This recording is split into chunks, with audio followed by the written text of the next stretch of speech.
Kabiyesi wẹ̀wọ̀n l'Amẹ́ríkà. Ọ̀rọ̀ àgbà bí kò ṣẹ lówùúrọ̀ yóò ṣẹ lọ́jọ́ alẹ́. Bí a kò bá ṣe é bó ti yẹ ká ṣe é, kò ní rí bó ti yẹ kó rí o. Ohun tí àwọn tí wọ́n mọ ọ̀rọ̀ ọba ìlú Ìpetumodù, Àpètù Joseph Olúwàgbémiga Olóyèdè tí wọ́n ṣẹ̀ṣẹ̀ jù sẹ́wọ̀n l'Amẹ́ríkà báyìí ń sọ nìyẹn o. Látilẹ̀ ni wọ́n ti sọ pé ọ̀tọ̀ ni ẹni tí Ifá mú pé kó jọba ìlú náà ní 2019. Àmọ́ nígbà tí ọkùnrin náà ru owó dọ́là dé tó ṣẹ́ ẹ sọ́wọ́, táwọn tí wọ́n wà nídìí ètò bẹ̀rẹ̀ sí rọ́ owó ọ̀hún mì, tí ọba ńlá kan sì dìde pé dandan ni kí wọ́n fi ọ̀rẹ́ òun jọba.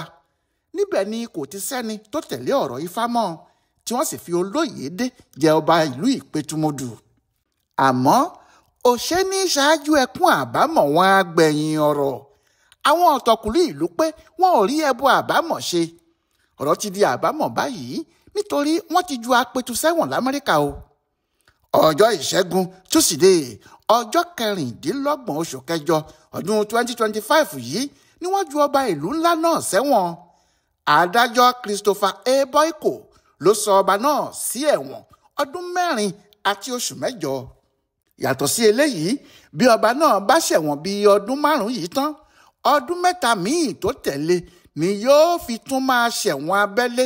Ìyẹn ni pé yóò wà nílé ẹ̀, àmọ́ kò ní lè jáde rẹpẹtẹ tàbí ṣe ohun tó bá wù ú, nítorí àwọn agbófinró ọgbà ẹ̀wọ̀n yóò máa ṣọ́ láti mọ̀ pé ó ń hùwà dáadáa láàrin ìlú, kò kọjá àyè ẹ̀ tàbí jáde máa rìn kiri.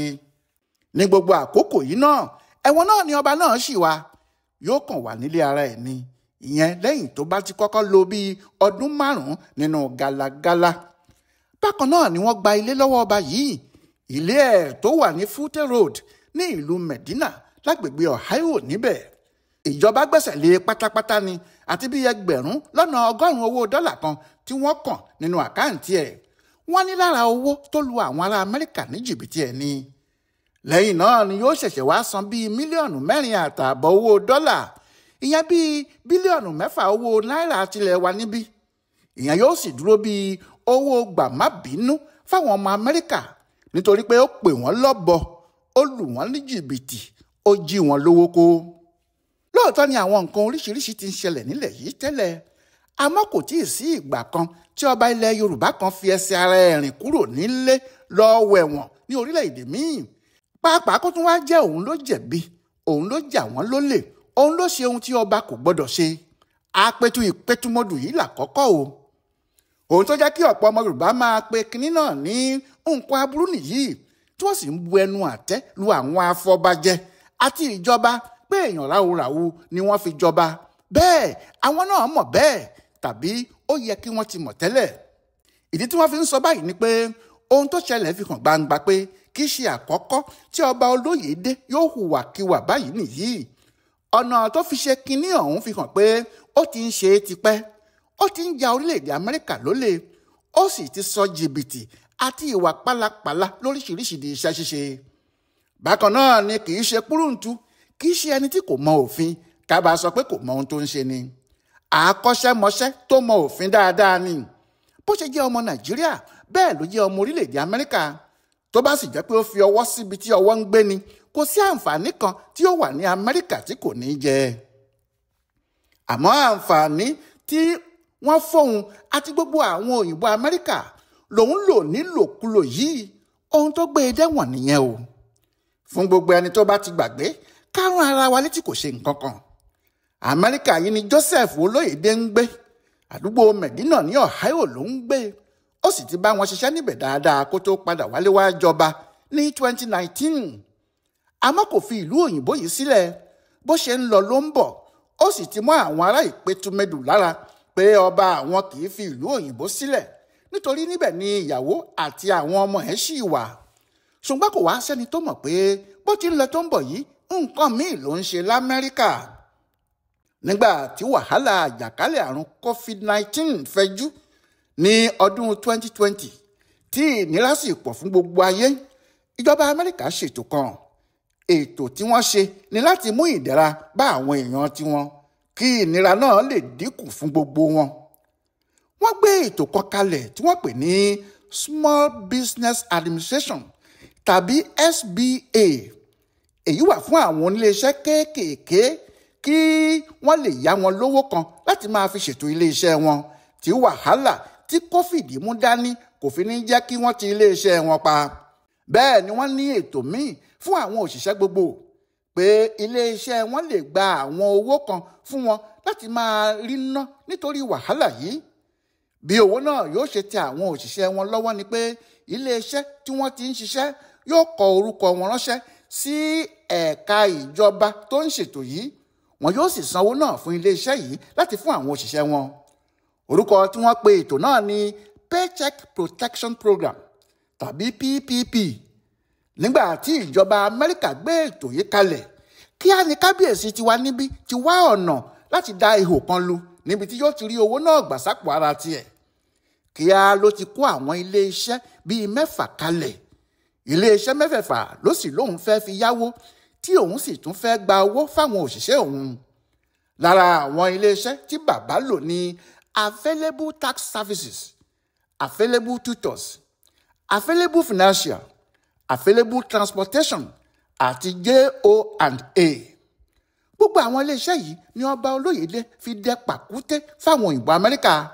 Ó fẹ́ gbá wọn tààrà nítorí gbogbo àwọn iléeṣẹ́ wọ̀nyí àti orúkọ tó tò síbẹ̀ láti fi máa gbowó òfúùtù fẹ́ẹ̀tẹ̀ bàbá ńlá ayédèrú ni. Nínú oṣù kẹfà ọdún 2020, Olóyèdé kọ́kọ́ gba $100,000 owó dọ́là $100,000. Nígbà tó di ọjọ́ keje oṣù kẹwàá 2021, Olóyèdé tún gba $500,000 owó dọ́là $500,000. Ọjọ́ kẹta lẹ́yìn yẹn, lọ́jọ́ kẹsàn-án oṣù kẹwàá 2021, Kábíyèsí tún gba $500,000 míì. Bẹ́ẹ̀ ló tún fa ọ̀rẹ́ ẹ̀ kan mọ́ra, Edward Olúwasanmi, tóun náà ń gbé ní Willoughby ní Ohio yìí kan náà. Pásítọ̀ òjíṣẹ́ Ọlọ́run tààrà lòun o. Àpapọ̀ owó tí àwọn méjèèjì sì kọ́kọ́ jọ gbà jẹ́ $4,200,000, $4.2 million. Pàbàmbarì ibẹ̀ tún ni pé bí Kábíyèsí Apẹ̀tù ṣe ń lo kinní yìí fúnra ẹ̀ tó fi ń kó owó àwọn ará Amẹ́ríkà yìí, bẹ́ẹ̀ ló tún ń ṣe é fún àwọn iléeṣẹ́ míì tí wọ́n bá fẹ́ lu jìbìtì yìí kan náà. Tó bá sì ti bá wọn ṣe, yóò gba owó iṣẹ́ ẹ̀ lọ́wọ́ wọn àti commission. Èyí ni pé yàtọ̀ sí pé Kábíyèsí jí owó àwọn ará Amẹ́ríkà, ó tún bá àwọn míì ṣe é tí àwọn náà fi ń jí wọn lówó kó. Bẹ́ẹ̀ owó tí ìjọba Amẹ́ríkà yẹn yà sọ́tọ̀ láti fi mú ìtura bá àwọn èèyàn tiwọn nítorí àjàkálẹ̀ àrùn COVID ni. Apẹ̀tù ti ṣe eléyìí láàrin ọdún 2020 sí oṣù kejì ọdún 2022. Ó sì dàbí pé ó ti gbàgbé pé òun ṣe irú nǹkan bẹ́ẹ̀, tàbí kó ti rò pé kò sí òfin kan tí yóò mọ ohun tí òun ṣe. Èyí ló jẹ́ kó máa pààrà Amẹ́ríkà yìí tó sì ń ṣe bí ẹni pé kò sí nǹkan kan. Àmọ́ èyí tó lọ gbẹ̀yìn níparí oṣù kẹta ọdún 2024, àfi bí ìgbà tóbìnrin gẹ́gi nígboro tó lóun àgémọ. Bó ti wọlé ni wọ́n gbá a mú tí wọ́n sì rọ ọ̀dà sí tìmọ́lé. Èrè ni wọ́n pe ọ̀rọ̀ náà. Àmọ́ nígbà tó di ọjọ́ kẹta oṣù kẹrin 2024, wọ́n mú Kábíyèsí lọ síwájú adájọ́ Jennifer Dodell Armstrong ní Cleveland níbẹ̀ nìyẹn ti ní kò sí wàhálà kí wọ́n túbọ̀ ti ọba aládé ilẹ̀ Yorùbá náà mọ́lé nítorí ọ̀daràn pọ́nbélé ni. Lọ́jọ́ yìí kan náà ni wọ́n taari ẹjọ́ Kábíyèsí síwájú adájọ́ Ruben Shepard níbi tí wọ́n ti fẹ̀sùn kan ọba wa. Ní gbogbo ìgbà náà, àkólú àwọn ọlọ́pàá ní Apẹ̀tù wà tí àwọn èèyàn sì ń rò pé ọba náà wà l'Amẹ́ríkà tó ń ṣe fàájì ara ẹ̀ kiri. Nígbà tí ẹjọ́ bẹ̀rẹ̀ lójú méjèèjì tí ọ̀rọ̀ di tá ń bí ọ, kí lorúkọ bàbá rẹ, kí ló wá ṣe ńlẹ̀ yìí, tí Kábíyèsí Apẹ̀tù pàápàá rí pé kò sí ibi tí òun lè gbé kinní náà gbà mọ́, ilẹ̀ ti mọ́ olóró òun sí gbangba. Ọba náà àtọ̀rẹ́ Pásítọ̀ Olúwasanmi jẹ́wọ́. Wọ́n ní lóòótọ́ làwọn lu àwọn ará Amẹ́ríkà ní jìbìtì, pé àwọn jí wọn lówó kó. Àmọ́ I am sorry, ẹ má bínú kíjọba àtàwọn ará Amẹ́ríkà dáríjì àwọn. Oṣù tó kọjá ni wọ́n kọ́kọ́ gbẹ́sẹ̀ lé ilé àti àwọn ohun ìní míì tó jẹ́ ti Apẹ̀tù l'Amẹ́ríkà yìí. nígbà tí wọ́n sì ti sọ ọ̀rẹ́ ẹ̀ tí wọ́n jọ gbá àwọn òyìnbó yìí sẹ́wọ̀n níbẹ̀rẹ̀ oṣù, ìyẹn lọ́jọ́ 5 oṣù keje, tí wọ́n ní òun yóò ṣẹ̀wọ̀n ọdún 2 àtoṣù 3, làwọn èèyàn ti mọ̀ pé ọjọ́ ló ń pẹ́, ìpàdé kì í jìnnà, ọ̀rẹ́ kì í yọ̀rẹ́, àkóbá ni kì í ya ara wọn, pé wọn ò ní pẹ́ ju Kábíyèsí náà sẹ́wọ̀n. Ìgbà náà ni wọ́n sọ fún ilé ẹjọ́ pé ààrẹ ò mà yá, ìyẹn Kábíyèsí o, wọ́n ló ń ṣòkùnrùn bó ń gbàtọ́jú lọ́wọ́. ń làwọn adájọ́ bá ní kò burú, kò láìfí, bí èrìgì bá ṣe gbó tó ni eyín yóò ṣe rí bí fìdí múlẹ̀ sí i. Àwọn kan ni wọ́n rò pé Nàìjíríà níbí tí wọ́n ti lè rọ́gbọ́n kan dání. Wọ́n ń wá ọ̀nà àbáyọ pé Kábíyèsí kò gbọdọ̀ fi gbárí ẹ̀ṣẹ̀ wọn. Àmọ́ bọ́rọ̀ bá ti dà báyìí, àwọn adájọ́ ìlú òyìnbó kò rẹ́ nìkan níṣẹ́ o.